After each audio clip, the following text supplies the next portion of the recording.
باتیں ہر ایک کی زبان پر ہیں کہ یہ 10 رکنی کمیٹی عمران خان نے کیوں بنائی ہے. تو پہلے دیکھ لیتے ہیں اس کمیٹی میں ہے کون. پی ٹی آئی نے اہم پارٹی فیصلوں کے لیے 10 رکنی ایپکس کمیٹی تشکیل دے دی ہے. عمران خان کی ہدایت پر یہ کمیٹی تشکیل دی گئی ہے. کمیٹی پارٹی کے اہم فیصلے کرنے کی ذمہ دار ہے. تو کیا کور کمیٹی میں اہم فیصلے نہیں ہو رہے تھے؟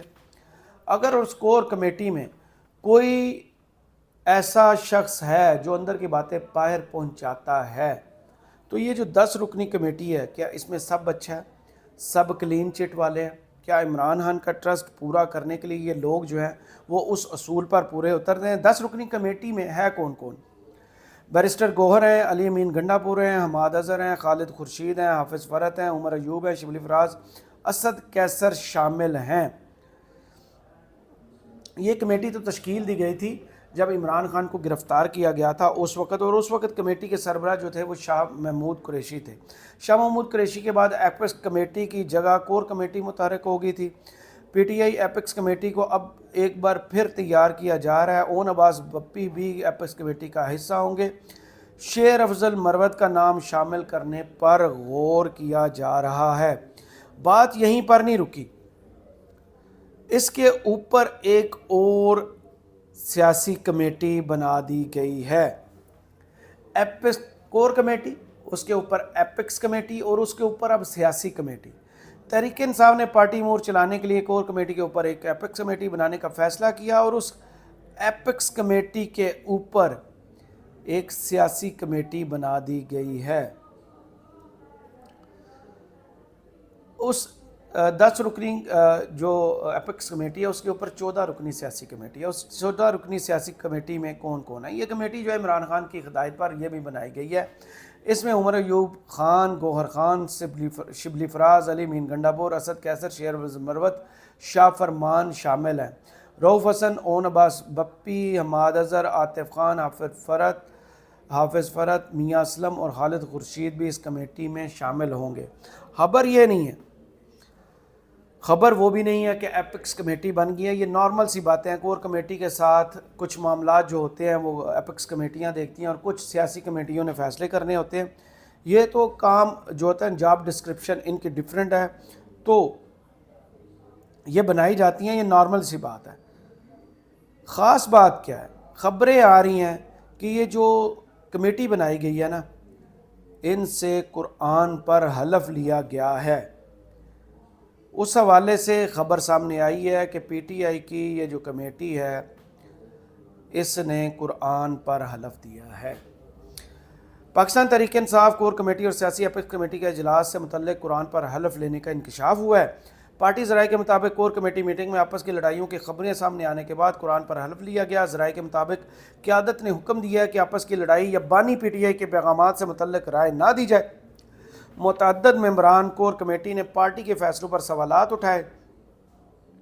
ذرائع کا کہنا ہے کہ بیرسٹر گوہر عمران خان کا پیغام پہلے عمر ایوب اور شبلی فراز کو پہنچاتے. پارٹی رہنماؤں نے متعدد بار ان معاملات پر سوال اٹھائے جن پر تلخی ہوئی. پارٹی قیادت کے درمیان کشیدگی کی وجہ سے قرآن پاک پر حلف لیا گیا ہے. اب آپ کو اس ڈاٹ کو کنیکٹ کیجئے کہ جو شہریار افریدی نے تقریر کی، جو انہوں نے کہا کہ پارٹی کے اندر آستین کے سانپ ہیں، جو انہوں نے کہا ہے کہ یہ جو پارٹی کو اپنے باپ کی پارٹی سمجھ رہے ہیں، یہ بالکل غلط بات ہے. جنہوں نے قربانیاں دی ہیں پارٹی پر ان کا حق بنتا ہے. اس کے رد عمل میں شیر افضل مروت نے اور کچھ حد تک بیرسٹر گوہر نے ان کے اس بیان کی جو ہے وہ حمایت بھی کی ہے. کیا کہتے ہیں وہ کہ بیرسٹر گوہر اور شیر افضل مروت نے شہریار افریدی کی حمایت کر دی ہے. دونوں نے کہا ہے کہ شہریار نے جو بات کی وہ درست کی ہے. خرم ذیشان کا نام ڈراپ کرنا عمران خان کے فیصلے کی توہین ہے. بیرسٹر گوہر نے کہا کہ شہریار افریدی کی بہت سی قربانیاں، وہ ہمارے لیڈر ہیں جو لوگ پریس کانفرنس کر چکے، بیانات دے چکے، ان کا واپس آنے کا فیصلہ عمران خان کریں گے. تو یہ بات تو درست ہے کہ وہ فیصلہ عمران خان کریں گے. اس حوالے سے جو ایکسکلوزیو انفارمیشن ہے وہ میں آپ کے ساتھ شیئر کروں گا. اس سے پہلے شہریار افریدی نے کیا کہا وہ آپ کو ایک دفعہ سنوا دیں. ہم پارٹی کے اندر بھی سب کو میسج دے رہے ہیں، یہ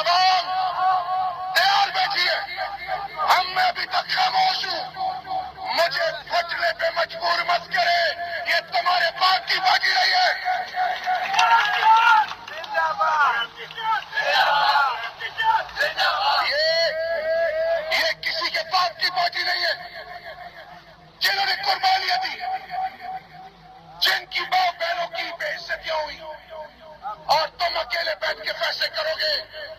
میں نے پارلیمان کے اندر بھی کہا تھا اور آج پھر 4 کہہ رہا ہوں، اس رب ذوالجلال کی قسم، اس نے کہا کہ میں خطف نہیں ہوں گا۔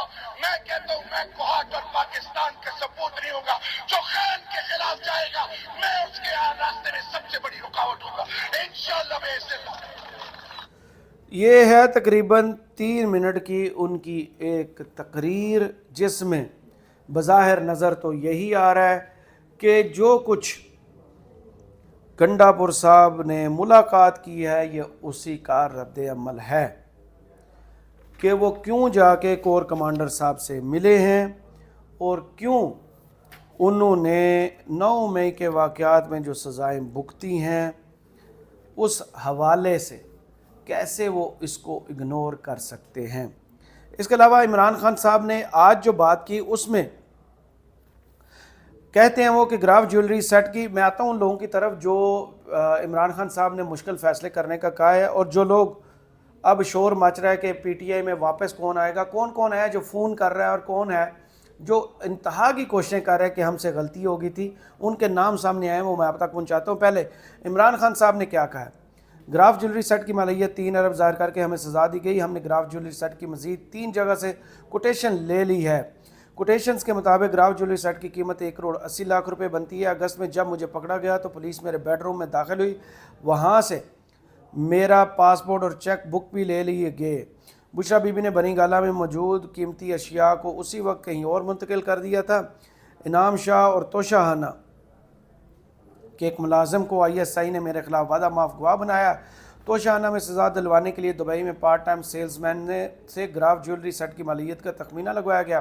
توشہ ریفرنس بنانے پر چیئرمین نیب اور انعام شاہ کے خلاف کیس کروں گا۔ جنرل آصف منیر نے مجھے توڑنے کے لیے توشہ ریفرنس میں بشرا بی بی کو سزا دلوائی۔ فواد چودھری پریس کانفرنس کر چکا تھا لیکن اس کے باوجود اسے وعدہ معاف گواہ بنانے کے لیے پکڑے رکھا۔ پرویز لائی اور شاہ محمود قریشی آج پریس کانفرنس کر دیں تو اس کے کیسز ختم ہو جائیں گے۔ چیف جسٹس سپریم کورٹ قاضی فائز عیسیٰ کو فیصل آباد کیس اور بھٹو کیس بھی یاد ہے۔ قاضی فائز عیسیٰ کو نظر نہیں آ رہا کہ لوگ ملٹری جیلوں میں پڑے ہوئے ہیں۔ 18 مارچ کو مجھے جوڈیشل کمپلیکس میں قتل کرنے کا منصوبہ تھا۔ 24 گھنٹے پہلے ہی جوڈیشل کمپلیکس کو ٹیک اوور کر لیا گیا تھا۔ سادہ کپڑوں میں ملبوس بہت سے لوگ جوڈیشل کمپلیکس میں موجود تھے۔ کیوں جوڈیشل کمپلیکس کی CCTV فوٹیج سامنے نہیں لائی جا رہی؟ لندن پلان آصف منیر اور نواز شریف کے درمیان تھا۔ لندن پلان کے لیے ججز کو بھی ساتھ ملایا گیا۔ ISI نے ججز کی تقرریاں کروائیں۔ جو ایسٹ پاکستان میں ہوا وہی آج ہو رہا ہے۔ مشرقی پاکستان میں مجیب الرحمان کا مینڈیٹ چوری کر کے ملک توڑا گیا۔ مجیب الرحمان کی اکثریت سے یحییٰ خان کی طاقت ختم ہو جاتی۔ حمود الرحمان کمیشن رپورٹ میں لکھا ہے کہ مجیب الرحمان الیکشن جیت گیا تھا۔ مشرقی پاکستان کی طرح اب بھی ہمارا مینڈیٹ کم کر کے ہمیں کنٹرول کرنے کی کوشش کی جا رہی ہے۔ اس وقت بادشاہ پیچھے بیٹھا ہوا تھا اور محسن نقوی وائسرائے بنا ہوا ہے۔ شہباز شریف فیتے کاٹتا پھر اور اس کے پاس کوئی طاقت نہیں ہے۔ ملک کا معاشی طور پر بیڑا غرق ہونے لگا ہے۔ ججز کہہ رہے ہیں کہ ایجنسیاں دھمکا رہی ہیں۔ آصف زرداری اور شریف فیملی کے اربوں ڈالر بیرون ملک پڑے ہوئے ہیں۔ آصف زرداری نے بیان دیا کہ ایک سیاسی جماعت فوج کا امیج خراب کر رہی ہے۔ جب ہم اقتدار میں تھے تو فوج کا امیج اسمان پر تھا۔ فوج کا امیج اس دن خراب ہوا جب یہ چوروں کے ساتھ بیٹھے۔ زرداری اور شریف خاندان کی کرپشن کا ہمیں ISI اور جنرل باجوہ نے بتایا تھا۔ زرداری اور شریف خاندان نے توشہ سے گاڑیاں لی، ان کا کیس کیوں نہیں سنا جا رہا؟ ساری قوم کو پتہ ہے کہ آصف منیر ملک چلا رہا ہے۔ جنرل آصف منیر کی تقرری سے پہلے عارف علوی کے ذریعے پیغام بھیجا تھا کہ ہم تمہارے مخالف نہیں۔ میں نے عارف علوی کے ذریعے آصف منیر کو ٹیلی فون کروایا تھا کہ مجھے اس کے لندن پلان کے بارے میں معلوم ہے۔ علی زیدی بھی رابطے میں تھا، اس کے ذریعے بھی پیغام دیا تھا کہ نیوٹرل رہیں اور ملک کو چلنے دیں۔ ہمیں کہا گیا کہ فکر نہ کرو، وہ نیوٹرل رہیں گے۔ میں کسی کی غلامی قبول نہیں کرتا، غلامی سے بہتر ہے موت ہے۔ کیا آپ کو قاضی فائز عیسیٰ سے انصاف کی امید ہے؟ ان سے سوال کیا گیا۔ اس کے جواب میں انہوں نے کہا کہ عمران خان کچھ دیر خاموش رہے اور بولے قوم سب کچھ دیکھ رہی ہے، اس پر کوئی رائے نہیں دینا چاہتا۔ آج ملک بدل چکا اور لوگوں میں شعور آ چکا ہے۔ ہمیں غدار بنایا گیا، 9 مئی میں پھنسایا گیا، لیکن قوم نے 8 فروری کو بتا دیا کہ وہ کہاں کھڑی ہے۔ کئی ججز Mohsin Naqvi chief election commissioner اور نگران حکومت لندن پلان کا حصہ ہیں۔ اس کے علاوہ جو خاص بات ان کی تقریر کی تھی، میڈیا سے گفتگو کی تھی، وہ یہ ہے کہ بشرا بی بی نے کہا کہ پارٹی کے اندر کچھ لوگ ان پر امریکی ایجنٹ ہونے کا الزام لگا رہے ہیں۔ یہ سوال کیا گیا تھا عمران خان سے، جس کے جواب میں انہوں نے کہا کہ ہمارے کچھ لوگ اسٹیبلشمنٹ سے رابطے میں ہیں جو پارٹی کو توڑنا چاہتے ہیں، وہی بشرا بی بی پر بھی الزام لگا رہے ہیں۔ پھر ان سے سوال ہوا کہ کیا یہی وجہ ہے کہ پارٹی کے اندر بنائی جانے والی کمیٹی کی تشکیلیں نو ہو رہی ہے؟ تو اس پر انہوں نے کہا کمیٹیوں کی تشکیل روزمرہ کے سیاسی معاملات کے لیے بنائی گئی ہے، حتمی فیصلے کور کمیٹی ہی کرے گی۔ اس کے بعد آ جاتے ہیں اس بات کی طرف جس کی طرح میں نے ویڈیو کے شروع میں کہا تھا کہ عمران خان نے کہا ہے کہ مشکل فیصلے کرنے کا وقت آ گیا ہے۔ وہ یہ ہے کہ عمران خان صاحب پہلے تو کہہ چکے تھے کہ شاید اسٹیبلشمنٹ اس بارے میں سوچے کہ ملک کی معیشت جو ہے ملک میں جو سیاسی استحکام ہے اور معاشی استحکام ہے وہ اسی صورت میں ہوگا جب مینڈیٹ جو ہے ہمیں واپس ملے گا۔ لیکن آج انہوں نے پھر آرمی چیف پر جو ہے نئے الزامات لگائے ہیں۔ اس کے علاوہ انہوں نے بات کی علی زیدی کے اور فواد چودھری کے حوالے سے، اور انہوں نے یہ بھی کہا کہ اگر شاہ محمود قریشی اور پرویز لائی پریس کانفرنس کر دیتے تو ان کے جرائم جو ہیں وہ ختم ہو جاتے، وہ رہا ہو جاتے۔ عمران خان ماضی میں کہہ چکے ہیں کہ جن جن لوگوں نے پریس کانفرنس کی ہے ان کو پارٹی میں واپس نہیں لیا جائے گا، لیکن اب تازہ ترین اطلاعات یہ ہیں کہ کچھ لوگوں کو واپس لینے کا حتمی فیصلہ ہو چکا ہے، کچھ لوگ منظر عام پر آ گئے ہیں، کچھ سیاسی طور پر ایکٹیو ہو چکے ہیں، کچھ جگہ جگہ فون کھڑکا رہے ہیں، کوئی منتیں ترلے کر رہے ہیں، پاؤں پکڑ رہے ہیں کہ ہمیں پارٹی میں واپس لے لیا جائے۔ لیکن جو عمران خان نے کہا تھا نا پارٹی چھوڑنے والوں کو کہ شادیوں میں مت جائیے گا، لوگ آپ کو لوٹا کہیں گے، آپ کے بچوں سے لوگ شادیاں کرنا پسند نہیں کریں گے۔ انہوں نے مثال دی جو بعد میں ثابت ہوئی، راجہ ریاض نے اپنے منہ سے کہا، اور جو فیاض الحسن چوہان کے ساتھ ہو چکا ہے۔ یہ عمران خان کے اس بول کی جو ہے وہ ایک حقیقت ہے۔ جناب اس خبر کی جانب چلتے ہیں۔ وہ خبر یہ ہے کہ فواد چودھری کو گرین سگنل مل گیا ہے، وہ جو ہے جلد پی ٹی آئی میں شامل ہوں گے۔ صرف وہی نہیں، سینکڑوں کی تعداد میں لوگ واپس آ رہے ہیں، اور جنہوں نے پریس کانفرنس کی تھی ان کے کیس، ہر کیس کو الگ الگ دیکھا جائے گا اور پھر پارٹی میں واپس لیا جائے۔ اس حوالے سے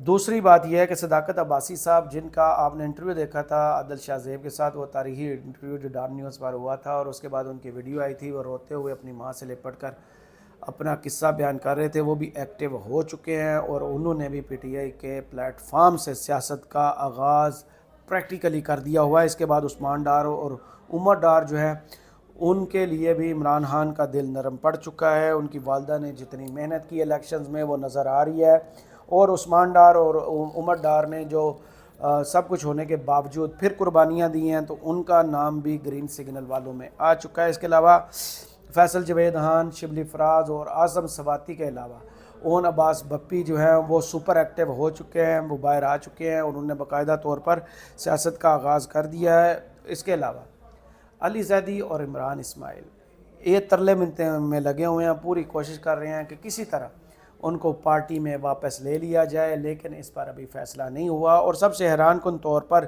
فرح حبیب، جنہوں نے بڑا زور و شور سے وہ پریس کانفرنس کی تھی، انہوں نے بھی جگہ جگہ فون کھٹکانا شروع کر دیے ہیں کہ اللہ دا نا جے منو پارٹی چ واپس لے لو۔ یعنی کہ پی ٹی آئی اپنے پورے زور کے ساتھ واپس آنے جا رہی ہے۔ لوگ دڑا دڑ جو پریس کانفرنس کر رہے تھے، جو پی ٹی آئی کو چھوڑ کے عمران خان کا ساتھ چھوڑ کے چلے گئے تھے، اب شرمندگی سے وہ ناک رگڑ کر، معافیاں مانگ کر، عمران خان کو اپروچ کر کے اب پی ٹی آئی میں واپس آ رہے ہیں، اور اپنی کھوئی ہوئی عزت جو صرف اور صرف اس صورت میں انہیں واپس مل سکتی ہے کہ جو بھی عمران خان کے ساتھ کھڑا ہوگا وہی عوام کا چاہنے والا ہوگا۔ یعنی آج کا سچ ثابت ہو رہا ہے وہ یہی ہے کہ خان ہی تھا اور خان ہی چلے گا۔ اس ویڈیو سے کرامت مغل کو اجازت دیجیے، کمنٹس باکس میں ضرور بتائیے ویڈیو آپ کو کیسی لگی۔ اللہ حافظ۔